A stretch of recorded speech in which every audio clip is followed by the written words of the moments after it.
मैं अपने प्रेस के साथियों का बहुत बहुत धन्यवाद देना चाहता हूं। और जब प्रेस के साथियों से नहीं मिलते हैं तो अच्छा नहीं लगता है। इसी बहाने आपसे मिलने का मौका मिलता है। आज हमारे साथ चंदौली और बनारस के सांसद हमारे साथ हैं वीरेंद्र सिंह जी, समाजवादी पार्टी के जिलाध्यक्ष, समाजवादी पार्टी के कई साथी जो संगठन के हैं, चुनाव लड़े हैं, और हमारे महत्वपूर्ण कार्यकर्ता जो आज यहां पर आए। साथ में उनके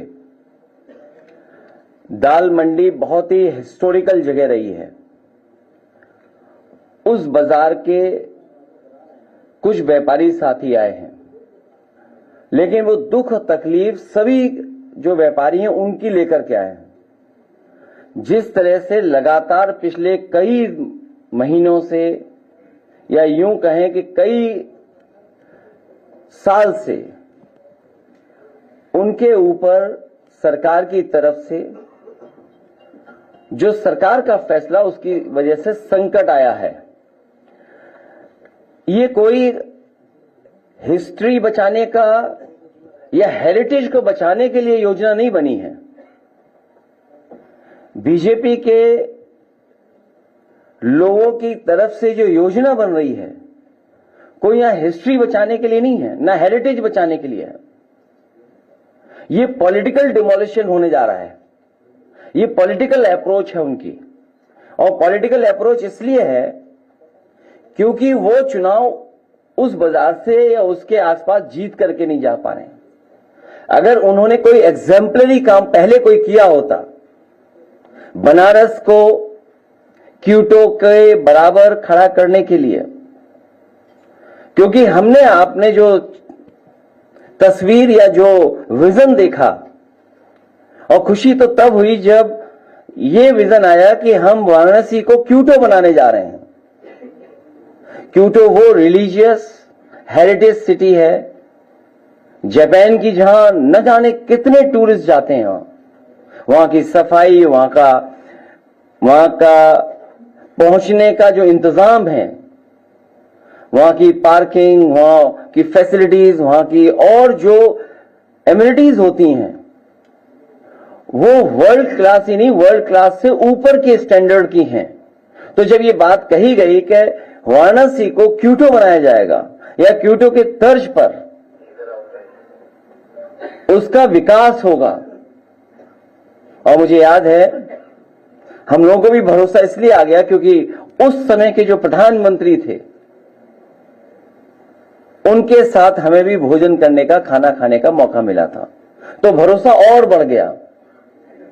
लेकिन इधर देख रहे हैं कि लोगों को परेशान किया जाए, कैसे किया जाए, तकलीफ कैसे पहुंचाई जाए, उनका कारोबार कैसे छीना जाए, उनको अपने डर से, अपने सरकार की ताकत से, सरकार के डर से कैसे डराया जाए जिससे वो अपनी मांग भी न मांग सकें। और अपने प्रोजेक्ट को पूरा करने के लिए, पॉलिटिकल प्रोजेक्ट के लिए, कोई डेवलपमेंट प्रोजेक्ट नहीं है, पॉलिटिकल प्रोजेक्ट को पूरा करने के लिए डिवाइड एंड रूल का रास्ता अपना रहे हैं कि ऐसा माहौल बना दो कि उन्हीं के बीच में मतभेद हो जाएं और कोई ना कोई एडवांटेज उठा ले। इसलिए हमारी मांग है कि ये पॉलिटिकल डिमोलिशन कंप्लीटली रुकना चाहिए। और दुनिया में तमाम देश हैं जहां पर वहां की सरकारों ने हेरिटेज, हिस्ट्री या अपने बाजार को संरक्षण कर करके जो आने वाले लोग हैं, कारोबार करने वाले लोग हैं, उनको सुविधाएं दी हैं। अगर इन्होंने न देखा हो वो इलाके, तो एक बार को हम सुझाव भी देना चाहते हैं। हालांकि हमारे मुख्यमंत्री जी सिंगापुर में स्पेन ढूंढ रहे थे, सिंगापुर में स्पेन। तो मैं कहूंगा कि दुनिया की जो टूरिस्ट सिटीज हैं, किस तरीके से उन्होंने अपनी गलियों को संरक्षण रखा। 2 लोग जा सकते हैं, पूरा बाजार है, दुकानें हैं, 2 लोगों की चलने की रास्ता है, तब भी उन्होंने उसको डिमोलिश नहीं किया। वही हेरिटेज का संरक्षण किया, क्योंकि विरासत में क्या मिल रहा है, हम पुरानी पीढ़ी से क्या सीख रहे हैं, क्या मिल रहा है आपको। यहां बहुत सारे कारोबारी जो हमारे पास एक दो हैं, जो वो कह रहे हैं कि दादा परदादा से उनकी दुकान है, कई वर्षों से वो दुकान में काम कर रहे हैं और कोई बहुत बड़ा कारोबार नहीं कर रहे हैं। मुझे याद है किसी साथी ने यह भी बताया कि पुरानी जो दुकानें हमारी थीं, उस समय सरकार ने जो आश्वासन दिया था कि उनके लिए रास्ता दिया जाएगा, लेकिन रास्ता नहीं दिया गया इससे पहले जो जहां डिमोलिशन हुआ था। इसलिए भाजपा दाल मंडी वालों को दाल की तरह दले नहीं। दाल मंडी वाले हमारे कारोबारी व्यापारियों को उन्हें सम्मान दे, उनका संरक्षण दे। आप मुआवजे में दूसरी दुकान तो दे सकते हैं, लेकिन बाजार कैसे दोगे आप? और जो लोग तैयार ही नहीं हैं तो आप उनको जबरदस्ती क्यों छीनना चाहते हैं? आप दुकान दे दोगे, ग्राहक कैसे दोगे? दाल मंडी कोई एक दिन में नहीं बनी है, न जाने कितने वर्षों से लोग वहां कारोबार कर रहे हैं। तो दुकान देने की तो बात करो, लेकिन ग्राहक कैसे आप दोगे? और एक दुकान बनाने में पीढ़ी जमाने लग जाते हैं। एक दुकान को जमाने में जमाने लग जाते हैं और ये चाहते हैं उसको तोड़ करके हटा दें, और एक पल में ये तोड़ना चाहते हैं। और सबसे बड़ी बात तो यह है कि भाजपाई जो नेगेटिव है, नकारात्मक है, संकीर्ण सोच है, वो कैसे चौड़ीकरण की बात कर रहे हैं। चौड़ीकरण भाजपा की संकीर्ण सियासत की साजिश है। ये साजिश कर रही है, ये चौड़ीकरण जो कर रही है, ये भाजपा की संकीर्ण सियासत की साजिश है।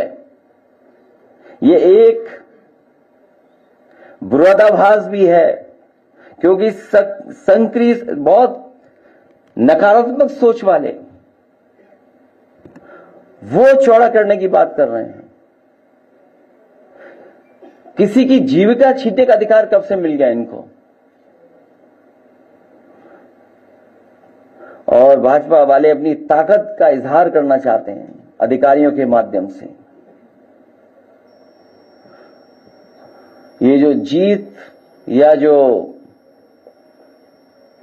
ये अधिकारियों के माध्यम से दबाव बनाना या मैसेज देना, डराना धमकाना, ये कितने दिन चलेगा?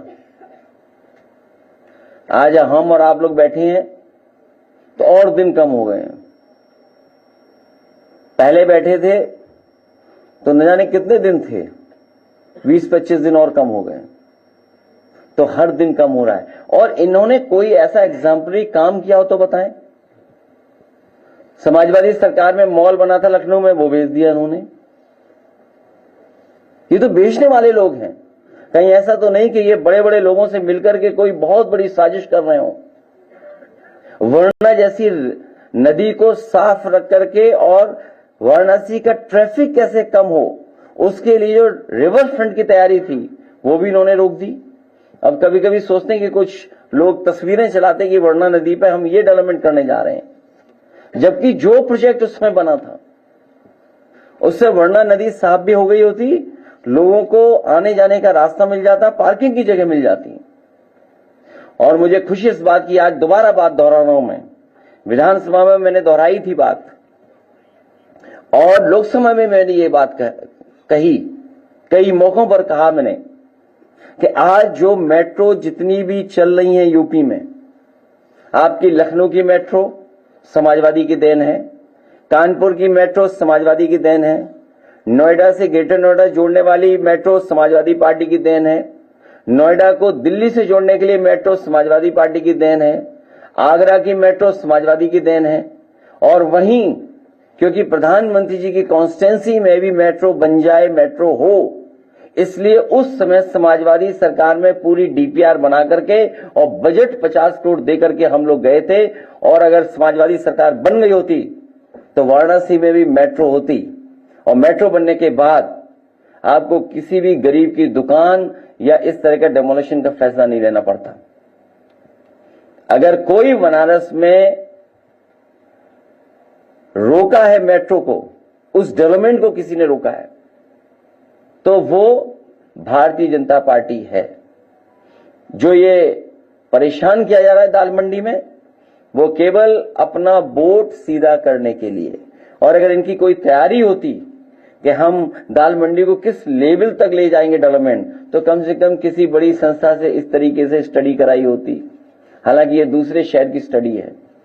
बहुत कोई पत्रकार साथी अगर बहुत समझदार हो, हालांकि सब समझदार हैं, ये पन्ने पलट करके देख सकता है कि अगर एक प्रोजेक्ट के लिए कितनी डिटेल्ड स्टडी होती है। एक अगर प्रोजेक्ट शुरू करना हो तो कितनी डिटेल्ड स्टडी होती है उसकी। ये केवल मैं उदाहरण के लिए दिखा रहा हूं। और कितनी डिटेल्ड स्टडी है सोचिए, केवल छोटे से इलाके के लिए।